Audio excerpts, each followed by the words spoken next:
Thank you very much, sir, for that kind remarks. Excellencies, the Commander of the Army, the Commander of the Air Force, delegates from our foreign countries, from the defense sector as well, senior officers. I think it's a pleasure to be invited here, and I take this opportunity to thank the Commander of the Army, rather, for inviting me and giving this opportunity. I will try to go through this format.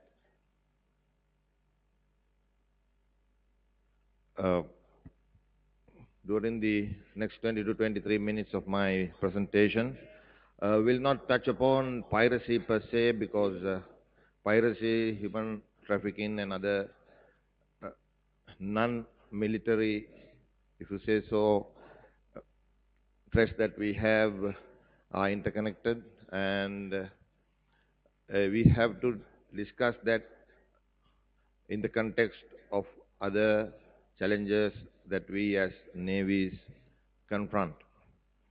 So I hope that I will quickly give the background that the naval operations are carried out, and since the area of operation is large, we in the navies work very closely with the other partners in the region and the stakeholders around. This slide I always like to share whenever the opportunity arises. What is important is not that the fact that comes out of this statement, but the fact that the planet is more of an ocean than a land space. It gives the students and learners or professionals of maritime domain, as we operate, an idea about the enormity of the tasks that we confront and will be facing in the future also, including an idea of the environmental challenges that the navies will have to face and tackle whenever we are called upon to do so. When you have a task of predicting the outcome of the various dimensions and the dynamics involved in a security-related issues, you always have to be mindful of the space that we have to deal with. And in the case of the ocean, it is huge, and it is second to none. I like the next slide also, which most of the theorists call 70, 80, 90. It's not my production. The source is given. It's very simple. Almost 2/3, which is about 70% of this beautiful planet, is covered with ocean, and 80% of the world's population lives close to the coast, which is around approximately about 150 kilometers. And the reasons are quite simple. More urbanization has caused, and then which has created more wealth close to the coast. Further emphasizing the fact is that 90% of the world trade is facilitated through the oceans, whether it is the most crucial commodities of energy or agricultural or industrial products are traded through the seas in an increasingly connected world that we have due to globalization that we have experienced in the recent decade. So why is that the securing of seas are so challenging? As you are aware, any operations, especially out at sea, depend on three vital elements: the time, the space, and the force, the interconnection of those three. We need to be aware of the forces or the resources that we have, and the space which you have to cover to operate, and the time taken to carry out the operations. We in the navies, unless you have air support, cannot move very fast, so the time matters. 70% of the globe is covered with ocean, as I said, and we as maritime operators have a large space to cover.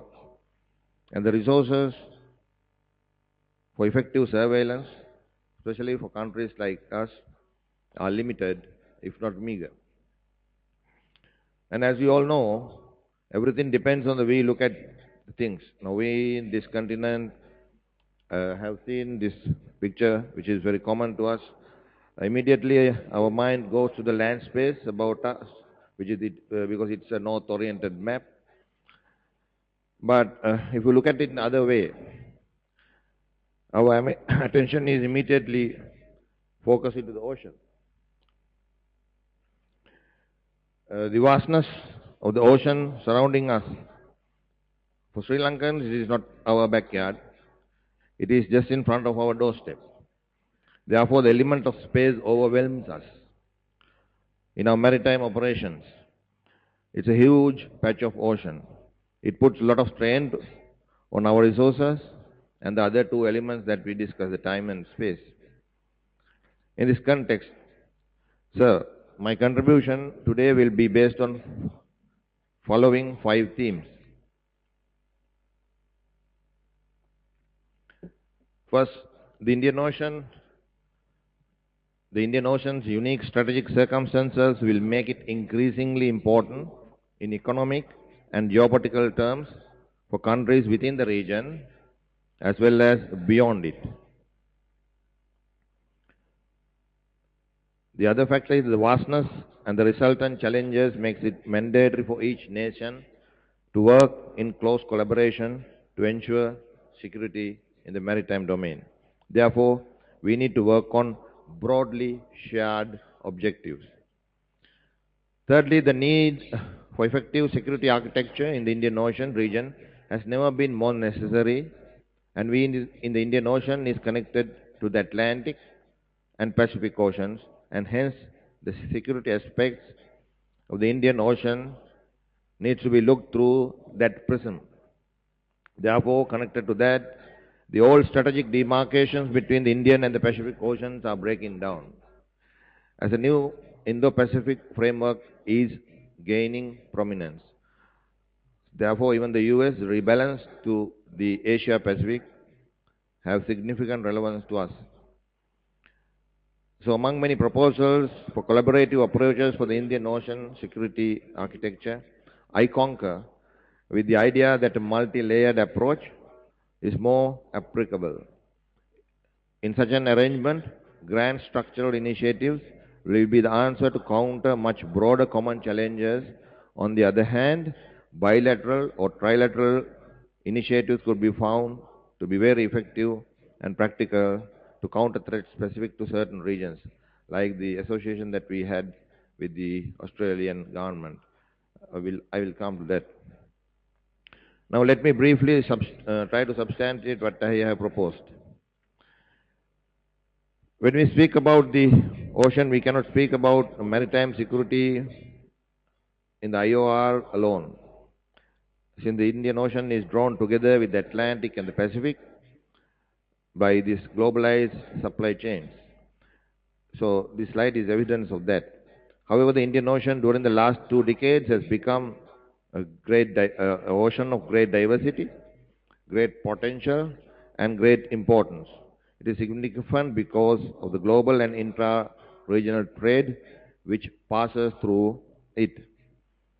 As for the value of its maritime resources, it is important not just for the nations which face its waters, but for all nations around the world, which depend on the global maritime trading system, for which the Indian Ocean is such a crucial part. Notwithstanding its importance, the security architecture of the Indian Ocean region has received far less attention than it should have, and certainly what it warrants until very recently. So, maritime security is an enduring multilateral task which defies any geographic definition because it is connected. It is by necessary a collaborative activity as no nation has the capacity to provide protection for all maritime interests throughout. It needs to address traditional and non-traditional security challenges, which I will briefly speak. To protect trade requires multilateral cooperation, and the habit of cooperation, which is very important, the habits, will enable the security of the Indian Ocean, persons, or the global commons to be protected. This protection starts with mutual understanding and trust. And I think the conferences such as this will take that trust to higher levels.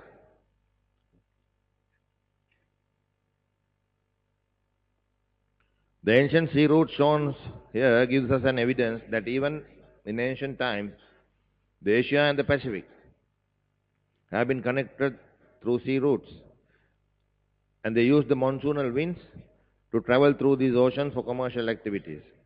Even at that time, these activities have had a bearing, would have had a bearing on the wealth of the nations and thereby its security.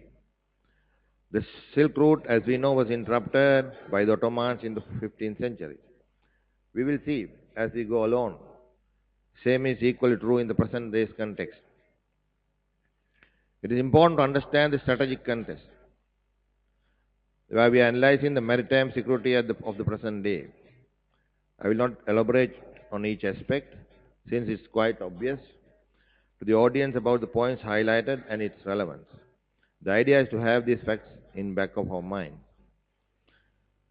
We have to come to terms primarily with the non-traditional maritime security problems, because it is the theme of this session, while recognizing that the prior boundaries between non-traditional and traditional security issues tends to overlap.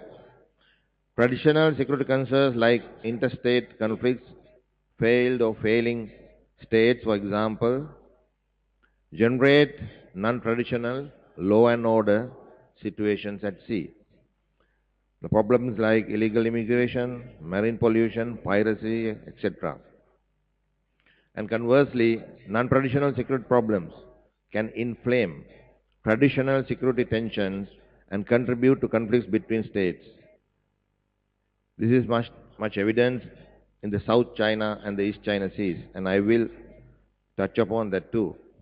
In the Indian Ocean region, dealing with non-traditional maritime security challenges presents the greatest need for cooperation in the medium and the long term. It also provides opportunities, if regional actors are prepared to grasp them, of developing the mechanisms and habits of cooperation that may be of assistance when addressing traditional security concerns. Converging national interests, if we can agree upon those, will make it easy to handle. When we deliberate upon ways of tackling security challenges that we face, the points highlighted becomes very important. The first 2 points, of course, are familiar to this audience, but the point I need to drive is that unlike defense strategy, where armed forces take the lead, security policy is a whole of government approach. Human security in a maritime context becomes relevant, especially in cases of piracy, human trafficking, irregular migration, etc. The notion and the concept of tragedy of the commons issue needs some elaboration because it has a direct reference on the destructions that occurs in a space which is considered as commons.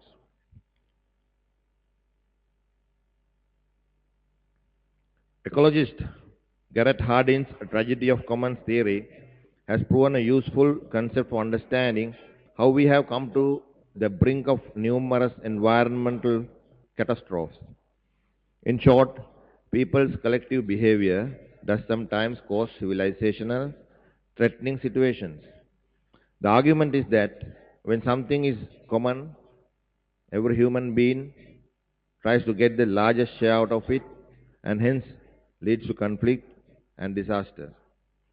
He stated that each man is locked into a system that compels him to increase his herd without limit in a world that is limited.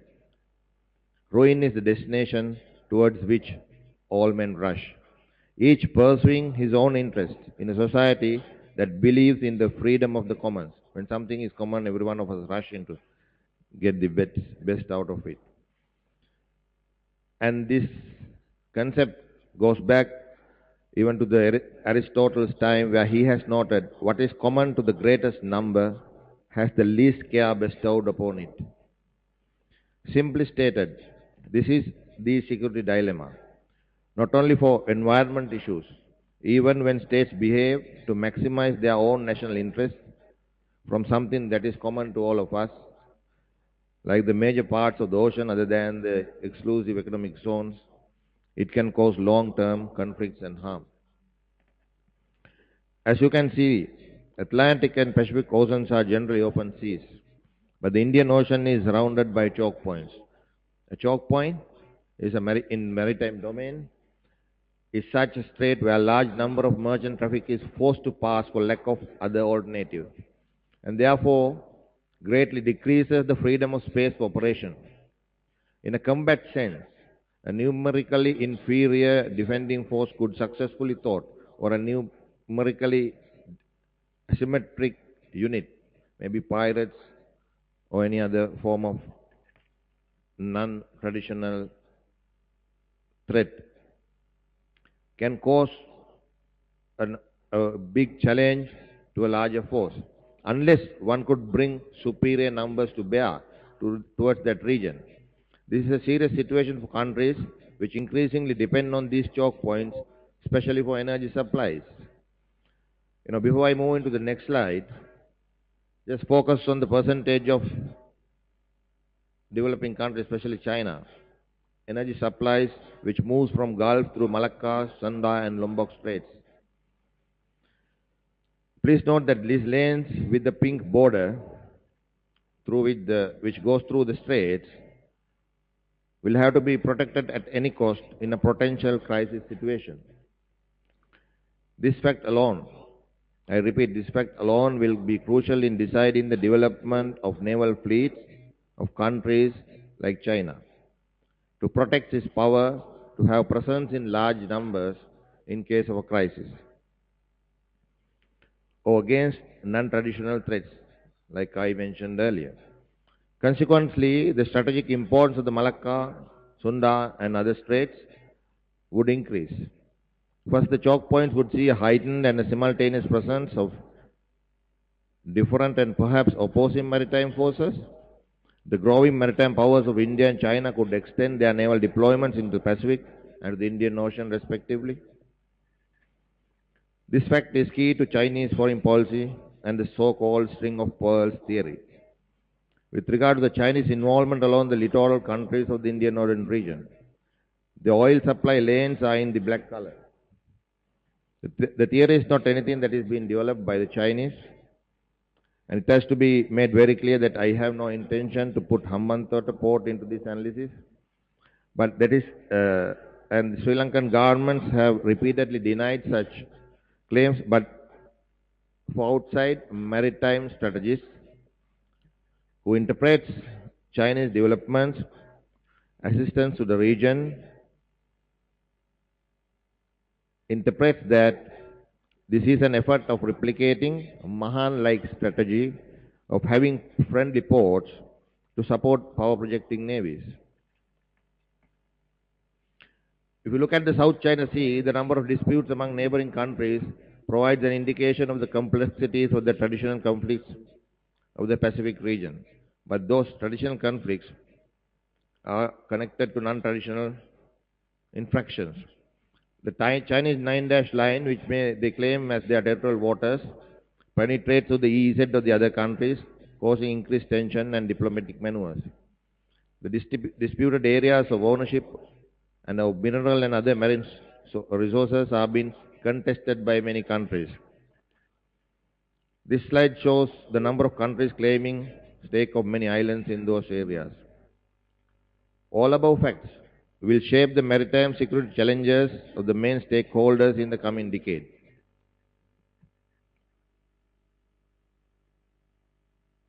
Excuse me. Moving into non-traditional challenges, I will not, due to time constraints, touch upon all the issues, but will point out certain data on piracy and human smuggling. Acts of piracy has decreased in the Somalian seas in the last couple of years, as you can see on the left side, a red balloon. Acts of piracy has decreased in the Somalian seas, but on the other hand, in the Malacca Strait, it has shown an increase. The success of the Somalian region is due to a very comprehensive joint effort by many maritime nations, and it's the key and is one theme that I have pointed out at the beginning of a grand coalition. Globalization and increasing of the shipping traffic, the end of sponsorship of the client states, which weakened the hegemony of the states in the many third world countries, proliferation of small arms, and partly due to the lapses in surveillance and control of the oceans that the West and the East have imposed during the Cold War, as well as due to geographical, social, cultural, and economic factors, are directly connected to the increase of piracy. In the case of Somalian piracy, after the collapse of the central government in the ensuing civil war, the Somali Navy was disbanded. With Somali territorial waters undefended, foreign fishing trawlers began illegally fishing on the Somali seaboard, and ships from big companies started dumping waste off the coast of Somalia. This led to the erosion of the fish stock. The local fishermen had nothing to do, and sub-economies started to band together to protect their resources and was engaged in taking ransom and hijacking. After seeing the profitability of ransom payments, some financiers and some militiamen later began to find pirate activities and splitting the profits evenly with the pirates. So you could see the cost of counter-piracy operations due to grand coalitions such as I indicated earlier, which in turn has an effect on economies and national security of the countries involved. The task force, the three task force was largely responsible for the lowering of incidents and again highlight the fact that the collaboration and partnership is required to face these common threats. This exemplifies that grand coalitions may be required to counter issues like what I have explained, which was threatening to have severe implications on the security of the sea lines of communication, especially in the Gulf. This is the progress made after the Command Task Force started operations in 2009. You can see a very gradual and very visible decrease. This shows that although the incident in the Somalian seas have gone down, in the Malacca Strait it has increased.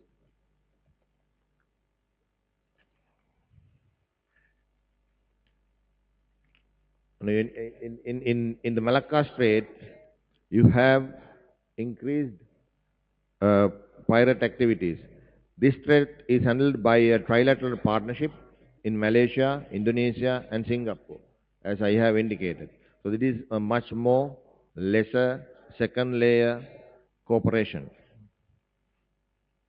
However, in the last couple of years, the incidents have increased, and they will intensify their efforts to bring back the situation to where it was earlier.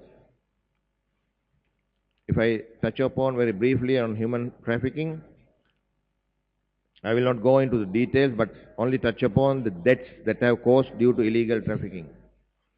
The major concern of the global community and the United Nations organizations are to first stop the numbers dying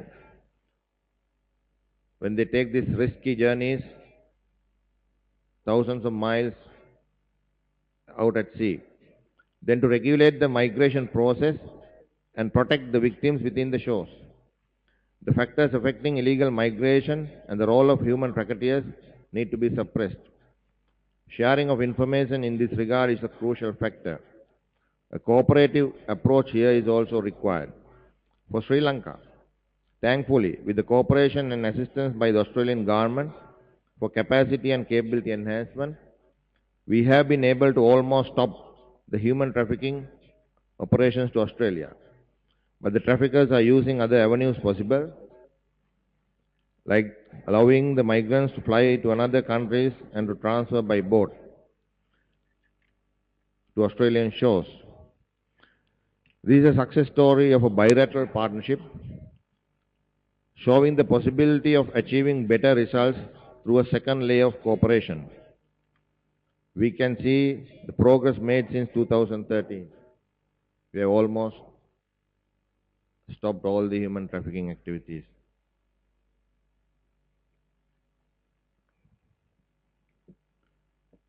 Finally, to substantiate what I wanted to emphasize through my 5 broader points, the countries shown here, along with USA, have come to collaborate arrangements either on MOUs, treaties, as partners to face the common challenges. There are many other organizations coming up. Facing to face traditional threats was generally the responsibility of each country. With the success of collaboration against piracy and human trafficking has shown that the collaborative approach is the way forward for finding solutions. As you know, no country, due to the enormity of the task and the challenges, have the funds required to find or shoulder the burden on its own. Otherwise, any disturbance to free flow of trade will most seriously affect the economies of an increasingly connected world. Insecure sea lanes of commerce and restriction to access to neutral spaces will be the worst national security dilemma. In this context, the role of major alliances and partnerships for maritime security against traditional conflicts is inevitable. We all could see that taking shape in the Asia and Pacific region. So, as I said, we can't think of Indian Ocean separately. All these new groupings are coming up considering the collaboration that is required to Asia and Pacific. The organizations shown are working closely with all the maritime nations to stop all the criminal activities like drug trafficking, environment issues, etc. This is specifically to re-emphasize the theme that I proposed at the beginning, where broad alliances may be the answer against threats which could have global impacts on trade, energy supplies, free access to seas, etc. You can see the number of bilateral second layer partnerships that are growing up. And regional or bilateral arrangements could be more appropriate to counter issues faced by specific regions or countries. In conclusion, I would like to say that rapid economic growth in the East and the West, Asia and Africa have caused increased trade flow, interconnecting the oceans, which is the most important thing. Non-regional arrangements are forming up. This is clearly apparent in the Indo-Pacific region, driving new synergies among countries. China's maritime intent, naval capabilities will increase in the Indian Ocean region. American strategic intentions and influence was already there and will continue to intensify. India will focus on cooperation and engagement with East Asia and towards Western Pacific. We are bound to see Japan broadening its maritime interests, and this will increase more and more dialogue between all stakeholders. The other regional states could encourage and promote constructive interaction between the major powers, which would be crucial in situations of increased tension. The outcome should not be for major powers to impose anything on others, but to allow everyone to recognize the influence that they can bring in. This will allow major powers to give a lead to others in the achievement of common objectives, especially for freedom of navigation.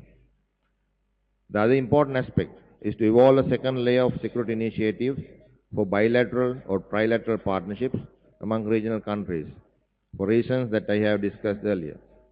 That is the way forward and the positive signs that I foresee in the maritime security architecture in the Indo-Pacific region. Thank you very much for your patience.